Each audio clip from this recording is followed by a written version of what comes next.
Everyone, सरल academy में आपका स्वागत है। मैं उम्मीद करता हूं आप सभी की पढ़ाई अच्छी चल रही होगी, और नहीं चल रही हो तो स्टार्ट कर दीजिए क्योंकि परीक्षा बहुत ही नजदीक है। इसके पहले अब बात करते हैं मुख्य वीडियो पे कि इसके पहले हमने दो वीडियो कवर कर चुके हैं किससे रिलेटेड, एल्डिहाइड और कीटोन में होने वाली रासायनिक अभिक्रियाओं के बारे में। यह है तीसरा लेक्चर जिसमें हम बात करेंगे इनमें होने वाली ऑक्सीकरण अभिक्रियाओं के बारे में, यानी कि किस में, एल्डिहाइड और कीटोन में होने वाली ऑक्सीकरण अभिक्रियाओं के बारे में। ठीक है, तो आप सभी को पता है ऑक्सीकरण का मतलब होता है किसी भी उत्पाद में हमें ऑक्सीकरण यानी ऑक्सीजन को ऐड करना है। मान लीजिए आप एल्डिहाइड का ऑक्सीकरण करेंगे और साथ ही एल्डिहाइड का नहीं, आप कीटोन का भी ऑक्सीकरण कर सकते हैं ना।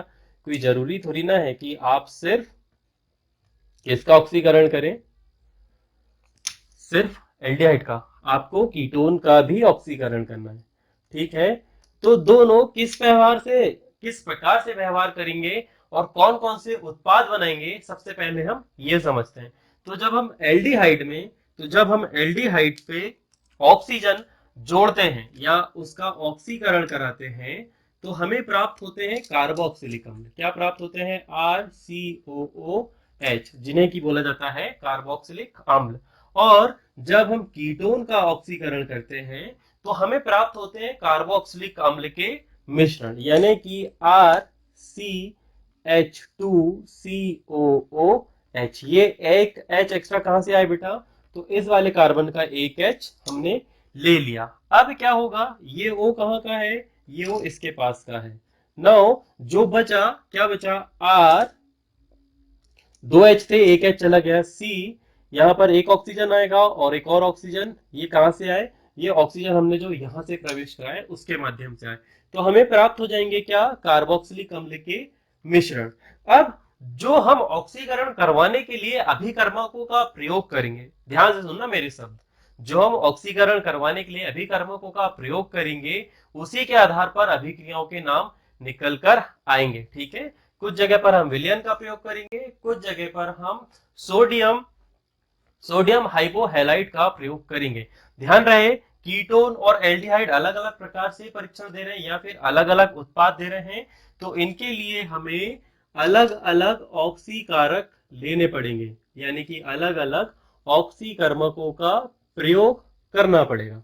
ठीक है, नाउ एक और बहुत इंपॉर्टेंट बात कि एल्डिहाइड बहुत ही प्रबल ऑक्सीकारक होते हैं, बहुत ही प्रबल ऑक्सीकारक होते हैं। मतलब इनमें ऑक्सीजन प्रवेश करवाना बहुत ही आसान होता है या फिर ये सरलता से ऑक्सीकृत हो जाते हैं। अब ऑक्सीकरण करवाने के लिए भी हमारे पास में दो तरह के ऑक्सीकारक होते हैं। सबसे पहला होता है प्रबल ऑक्सीकारक। कौन से ऑक्सीकारक बेटा? प्रबल ऑक्सीकारक। और दूसरा आप अभिकर्मक भी लिख सकते हैं, प्रबल ऑक्सी अभिकर्मक या फिर दुर्बल ऑक्सीकर्मक, या हमारी बुक में जो प्रयोग किया गया है उस जगह पर किया गया है मृदु ऑक्सीकर्मक का। ठीक है, ऑक्सीकारक। यहां तक सभी को क्लियर है? अब ध्यान रहे, अब प्रबल ऑक्सीकारक की आवश्यकता हमें होती है कीटोन का परीक्षण करने के लिए या फिर कीटोन की जांच करने के लिए। हमें देखना होता है कि जो कीटोन बना है उसमें कार्बनों की संख्या कितनी है या फिर वो कौन सा कीटोन है। और एल्डिहाइड का आप सभी को पता है, एल्डिहाइड कैसा? प्रबल ऑक्सीकारक है, तो वो दुर्बल ऑक्सी अभिकर्मक के द्वारा भी अभिकृत हो जाता है, यानी कि ये अपने आप को दुर्बल ऑक्सीकारक के माध्यम से भी ऑक्सीजन ग्रहण कर सकता है। ठीक है, ये थी मुख्य बात जो आपको समझनी थी। कीटोन के लिए प्रबल ऑक्सीकारक की आवश्यकता होती है और यहाँ पर एल्डिहाइड दुर्बल ऑक्सीकारक के साथ भी अभिक्रिया दे देते हैं। अब दुर्बल ऑक्सीकारक का मतलब बताओ सर? तो दुर्बल ऑक्सीकारक में हमें दो चीजों का विलयन देखने को मिल सकता है। सबसे पहला होता है Ag2O और दूसरा होता है CO2O। ये वाला जो उत्पाद है ये हमें प्राप्त होगा किससे? ये वाला जो प्राप्त होगा हमें प्राप्त होगा टॉलेन अभिकर्मक से। कहां से प्राप्त होगा बेटा? टॉलेन अभिकर्मक से। थोड़ा थोड़ा समझ में आ रहा है? पूरा देखना वीडियो लास्ट तक। और ये होता है हमें फैलिंग अभिकर्मक से।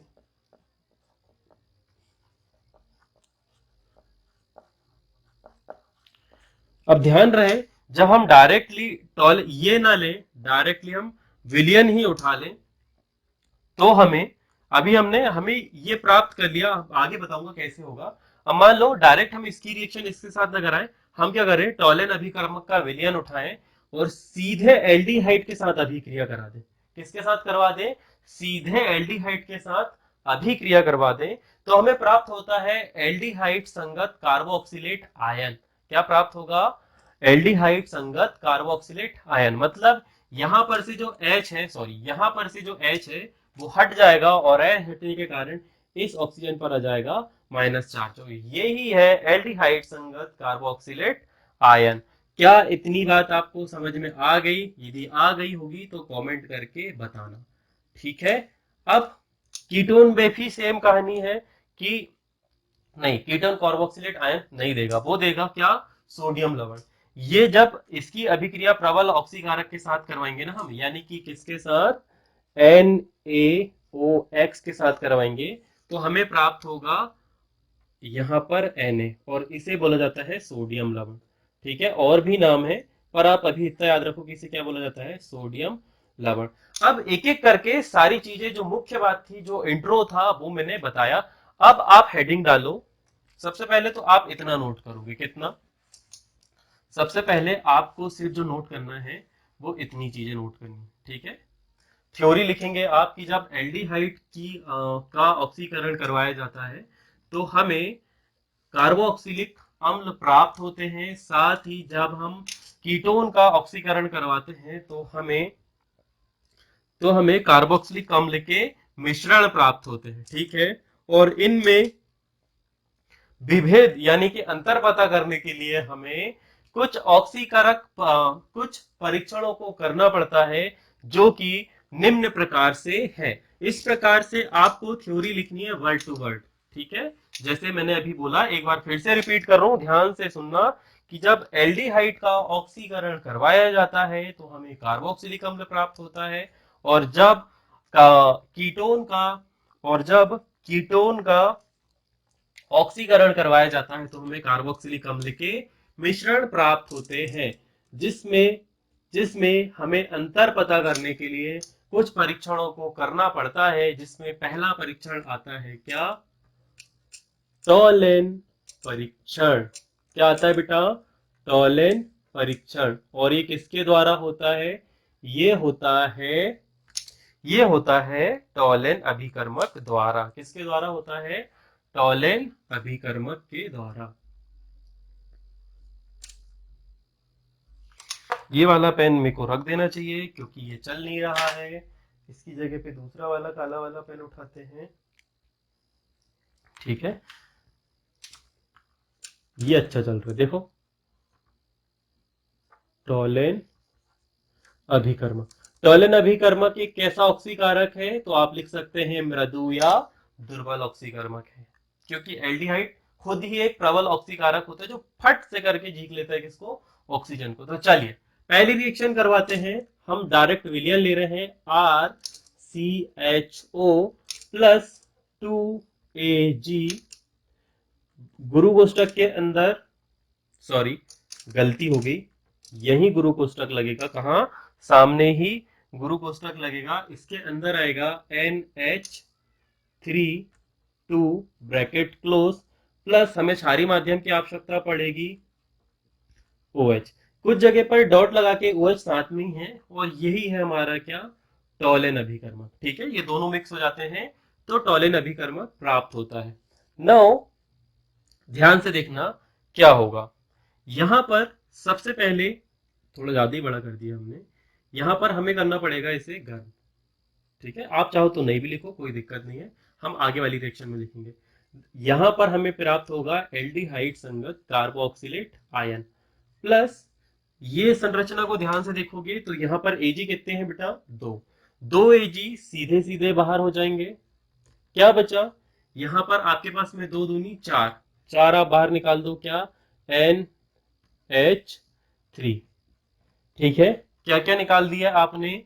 Ag बाहर निकाल दिए, NH4 बाहर निकाल दिए, साथ ही यहां पर आपके पास में कितने OH हैं? 3 OH है। तो ध्यान से देखो, एक ऑक्सीजन यहाँ पर आ गया, तो ये ऑक्सीजन कहाँ का आया, यहाँ का आया, ठीक है। और जब ये ऑक्सीजन आया ना, तो ये H को हमने भगा दिए, तो एक H यहाँ पर जुड़ गया। तो आपके पास में हाइड्रोजन हो गए 4, यानी कि आप लिख सकते हैं 2H2, और ऑक्सीजन आपके पास में है 2। तो इस प्रकार से केमिस्ट्री के अंदर हमने थोड़ी सी मैथ्स का प्रयोग किया और रासायनिक समीकरण को बैलेंस कर लिया। तो इस प्रकार से आपको इस पूरे सूत्र में क्या मिला, इस सूत्र में आपको मिला एल्डिहाइड संगत कार्बोक्सिलेट आयन, नाम लिख लेना। आपको मिल गया सिल्वर यानी कि रजत, ये कहाँ चिपक जाएगा, परख नली में। साथ ही अमोनिया, और आपको क्या मिल गया, जल। ठीक है, ये थी वो रिएक्शन जो कठिन लगती है। अब आप क्या कर सकते हैं, अब यदि आप चाहें तो डायरेक्ट RCHO प्लस Ag2O इसको साथ में लेके गर्म करेंगे, तो हमें क्या प्राप्त हो जाएगा बेटा, RCOOH प्लस Ag2 या फिर 2Ag। ठीक है, इस प्रकार से भी आप इस रिएक्शन को कर सकते हो।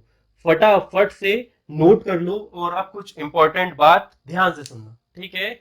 टॉलेंट परीक्षण एलिफेटिक एल्डिहाइड पर भी काम कर जाता है, मतलब एलिफेटिक एल्डिहाइड भी टॉलेंट परीक्षण दे देते हैं।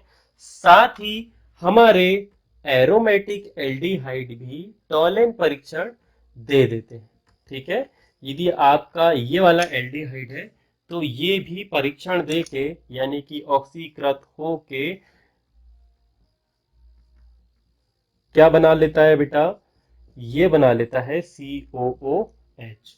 ठीक है, एक बार देख लूं क्या रिकॉर्डिंग हो रही है कि नहीं, क्योंकि मेरे साथ में ऐसा कई बार होता है कि सर बोलते रहते हैं और रिकॉर्डिंग नहीं होती।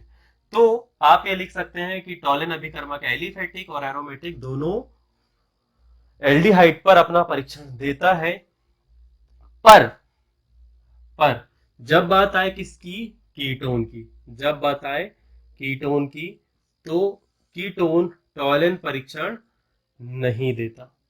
क्या ये सत्य रिलेटेड पूछ सकता है, बार बार बोल रहा हूं कि ये सत्य में पूछ सकता है, क्या कीटोन टॉलेन अभिकर्मक परीक्षण देता है, तो आपका आंसर आएगा नहीं। ओके, इतना नोट कर लो फटाक से, और अब हम इसे मिटाएंगे। अब ध्यान से देखो, यहाँ चांदी है, चांदी इतनी सस्ती नहीं मिलती है ना, तो हो सकता है ये विलियन थोड़ा कॉस्टली हो। नेक्स्ट सेशन में हम प्रैक्टिकल भी करवाएंगे, ठीक है। फाइनेंशियली जैसी स्टेबिलिटी आएगी तो हम प्रैक्टिकल भी करके दिखाएंगे इन सभी का, पर अभी आप सिर्फ नोट करिए, ठीक है। दोनों चीजें नोट हो गई। अब हमारे पास में एक और चीज है, क्या, हमारे पास में एक और अभिकर्मक है। कौन सा अभिकर्मक है बेटा, वो होते हैं फैलिंग अभिकर्मक। क्या बोलेंगे आप उसे, वो है फैलिंग परीक्षण, उसे बोला जाता है फैलिंग अभिकर्मक परीक्षण। और ये होते हैं 2 विलियन की सहायता से, आप 2 विलियन ले सकते हैं। आप सीधा सीधा यहाँ पर भी यही लिखेंगे, क्या, फैलिंग अभिकर्मक या फैलिंग परीक्षण। इसमें कौन कौन से विलियन होते हैं, इसमें होते हैं कॉपर सल्फेट के विलियन और सोडियम पोटेशियम ट्राइट्रेट का 2 विलियनों को एक साथ मिलाया जाता है परीक्षण से पूर्व, और फिर उसमें एल्डिहाइड को गर्म किया जाता है। ठीक है, समझ में आया। 2 नाम मैंने लिए थे, कौन कौन से, कॉपर सल्फेट यानी कि CuSO4 और सोडियम पोटेशियम ट्राइट्रेट, इन दोनों के विलयन को समान मात्रा में मिलाया जाता है परीक्षण से पूर्व, और इसके अंदर पे एल्डिहाइड को गर्म किया जाता है। ठीक है, तो हमें वही प्राप्त होगा, क्या, एल्डिहाइड संगत कार्बोक्सिलेट आयन। ध्यान से देखो, रिएक्शन लिखते हैं।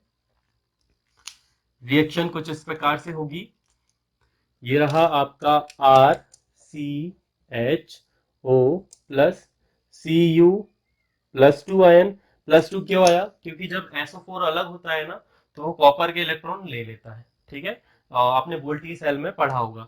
और इसके साथ में हमें आवश्यकता होगी किसकी, OH की, एक ऐसा माध्यम जो इलेक्ट्रॉनों की पूर्ति करे। बाद में क्या होगा, हमें सबसे पहले एल्डिहाइड संगत कार्बोक्सिलेट आयन प्राप्त होगा, यहां से एक ऑक्सीजन चला जाएगा। ठीक। प्लस यहां पर भी आप ध्यान से देखोगे तो किसकी कमी है, ऑक्सीजन की, मतलब 2 इलेक्ट्रॉन की कमी। तो 2 की संयोजकता ऑक्सीजन की होती है, वो फट से जाके चिपक जाएगा इसके साथ में। अब फट से तो चिपक गया, मतलब क्विकली चिपक गया। अब ये साला गोंडी भाषा है छिंदवाड़ा की, जिसे नहीं पता। नाउ यहां पर से एक ऑक्सीजन यहां पर चला गया, एक और ऑक्सीजन यहां पर चला गया, तो यहां पर कितने ऑक्सीजन बचे, 3। कितने बचे, 3। एच कितने हैं बेटा, एच सर जी 5 बचे हुए हैं। अभी कितने बचे हुए हैं, 5। एक एच यहां का भी आ गया, तो देखो क्या बचे, यहां पर बने सर 3H2O। इस प्रकार से केमिस्ट्री में गणित घुसाते हुए हमने रासायनिक समीकरण को बैलेंस कर लिया। मैं बार बार चित्र का इसलिए प्रयोग करता हूं ताकि आप लोग भी ये चीज सीख जाओ। अब क्या होगा, यही जो है लाल भूरे रंग का अपक्षेप देता है। क्या, लाल भूरे रंग का अपक्षेप। ठीक है, फैलिंग परीक्षण में जो लाल भूरे अपक्षेप प्राप्त होते हैं वो यही होते हैं, किसके, कॉपर के, कॉपर ऑक्साइड के। अब यदि इसे भी आपको बैलेंस करना हो तो आप, वैसे ये बैलेंस है, ठीक है, आप इसे बैलेंस करने की आवश्यकता नहीं है। नो, यदि आप डायरेक्टली ये रिएक्शन करवाना चाहें तो क्या होगा, RCHO प्लस CO, ऐसे करके आप लिख सकते हैं। और डायरेक्ट परीक्षण करवा के RCOOH प्लस Cu भी लिख सकते हो। ठीक है, ऐसे भी आप कर सकते हो। और यदि बैलेंस करना हो तो कुछ इस प्रकार से इसे बैलेंस करके ऐसा भी लिख सकते हो। इधर पे भी 2 लगा दोगे, यहाँ पर भी 2 लगा दोगे। तो आई होप अब आपकी रिएक्शन संतुलित हो गई होगी, है ना। तो इस प्रकार से रिएक्शन कंप्लीट की जा सकती है। आपको समझना आना चाहिए कि कैसे कैसे रासायनिक समीकरण संतुलित होते हैं। 2 रिएक्शन हमने कवर करवा दी।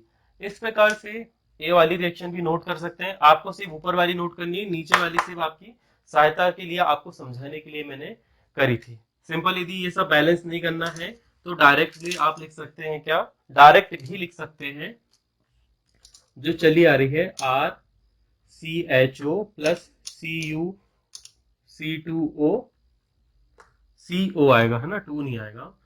और डायरेक्ट RCHOOH प्लस Cu, इस प्रकार से भी आप लिख सकते हैं ये वाली रिएक्शन को। ठीक है, और अब जो लास्ट बची है, हाँ, अब कुछ इंपॉर्टेंट चीज, फैलिंग अभिकर्मक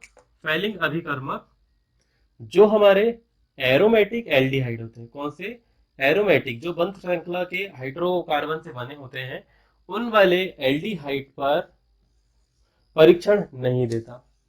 ठीक है, जो बंध संरचना वाले एल्डिहाइड होते हैं उन पर परीक्षण नहीं देता। कौन, फैलिंग परीक्षण। और साथ ही ये कीटोन पर, हमारे किस पर, कीटोन पर भी परीक्षण नहीं देता। मोटी मोटी बात समझ में आई कि हम क्या कहना चाह रहे हैं। ऑब्जेक्टिव टाइप प्रश्न में पूछा जा सकता है। कैसे, क्या फैलिंग परीक्षण या फैलिंग अभिकर्मक बंध श्रृंखला वाले एल्डिहाइड पर कार्य कर रहे हैं या परीक्षण देता है, तो आपका उत्तर होगा नहीं या फिर असत्य। अब आते हैं तीसरा बड़ा ही इंपॉर्टेंट, और ये किसके लिए है बेटा, ये है हेलोफॉर्म अभिक्रिया। क्या है ये, नाम से पूछे जाने वाली अभिक्रिया। ध्यान रहे, इसमें हेलोफॉर्म का निर्माण होता है। अब इसके लिए भी कुछ शर्तें हैं, ध्यान से समझनी है एक एक चीज है, क्योंकि ये रिएक्शन ऐसे ही नहीं होती। ये किस पर अप्लाई होती है या किसके लिए है ये, तो ये है सर कीटोन के लिए। यहाँ पर R होगा, कार्बोनिल समूह होगा, और CH3 होगा, मैथिल समूह होगा एक। ठीक है, इसके लिए कार्बोनिल समूह से एक मैथिल समूह जुड़ा होना जरूरी है। और कीटोन के बारे में एक भारी बात बता दूं कि जब भी कीटोन का ऑक्सीकरण होता है तो कार्बन की संख्या जो यहां पर होगी वो इधर आके कम हो जाएगी। क्लियर है, ध्यान से सुनना। देखो कैसे प्रूव करके बताते हैं। यहां पर हमें लेना है NaOCl, ठीक है, या आपने जिसे पहले कहा था सोडियम हाइपोहैलाइड, Na OX, ये हमने पहले वाला नाम बोला था, हमने डायरेक्ट यहाँ पर अभिकर्मक उठा लिया। तो क्या होगा, यहाँ पर आपको मिलेगा R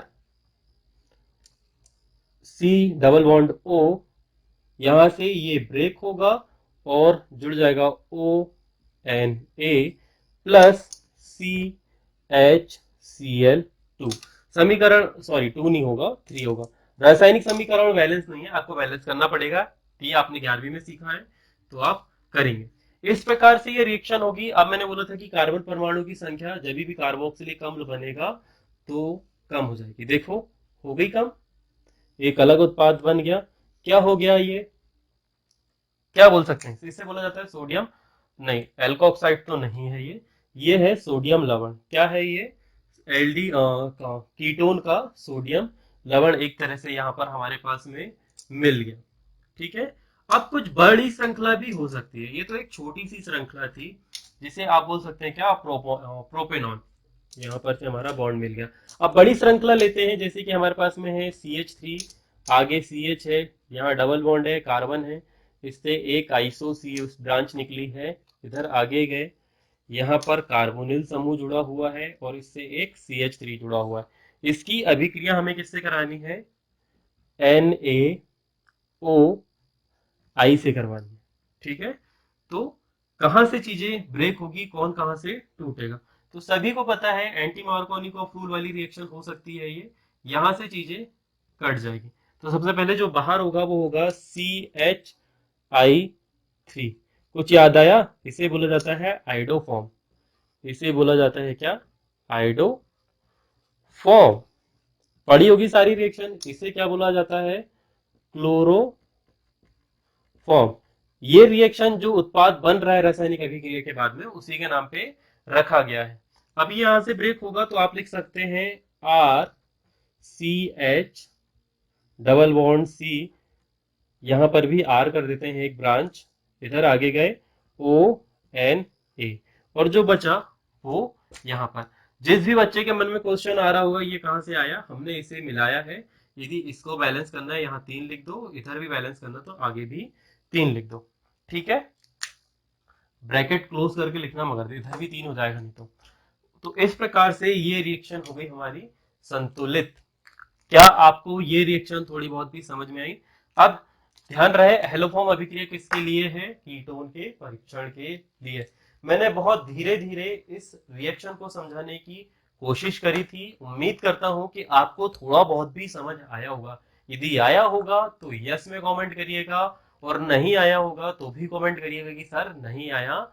नेक्स्ट सेशन में जल्दी ही प्रैक्टिकल करके भी बताएंगे। साथ ही यदि आप पुराने हो चैनल में तो मैं बार बार बोलता हूँ कि इंस्टाग्राम पर जाओ, वहां पर practice paper, quizzes, notes, playlist और फिल इन द ब्लैंक सब कुछ आपको मिल जाएगा फ्री ऑफ कॉस्ट। और यदि आप चाहते हैं या फिर आप फाइनेंशियली कैपेबल हैं तो हमें सपोर्ट कर सकते हैं। QR कोड आपको पूरे वीडियोस में कहीं ना कहीं देखने को मिले होंगे। ज्यादा नहीं, थोड़ा बहुत अमाउंट भी कर दीजिए, हमें कम से कम थोड़ा बहुत तो सपोर्ट मिल ही जाएगा। और यदि आप कैपेबल नहीं है तो आप हमारे वीडियोस शेयर कर सकते हैं अपने दोस्तों के साथ, उन्हें बता सकते हैं, वह भी एक तरह का हमारे लिए मोटिवेशन ही होगा। इसी उम्मीद के साथ नेक्स्ट वीडियो में जल्द ही मुलाकात होगी। तब तक परीक्षाएं पास में आने वाली है, कुछ भी गलत सलत ना खाएं। आपका स्वास्थ्य ठीक रहना चाहिए, आपका मस्तिष्क ठीक रहना चाहिए, तभी आपके एग्जाम अच्छे से जाएंगे। ठीक है, बाय बाय, ध्यान रखिएगा अपना, राधे राधे।